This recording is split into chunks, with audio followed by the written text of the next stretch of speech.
RTI Live News. Ask for right.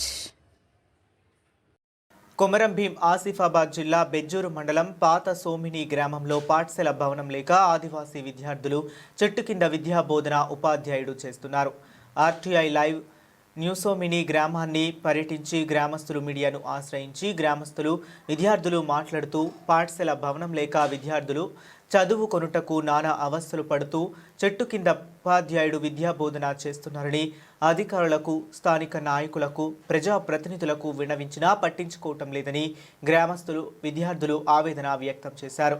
ఇప్పటికైనా సంబంధిత అధికారులు స్పందించి వెంటనే పాఠశాల భవనం మంజూరు చేసి విద్యార్థుల ఇబ్బందులు తొలగించాలని వేడుకుంటున్నారు. ఉపాధ్యాయుడిని వివరణ అడగగా భవనం మంజూరైందని అంటున్నారు. కానీ భవనం నిర్మించడం లేదని డిపార్ట్మెంట్ వారి నిర్లక్ష్యమే కారణమని అన్నారు.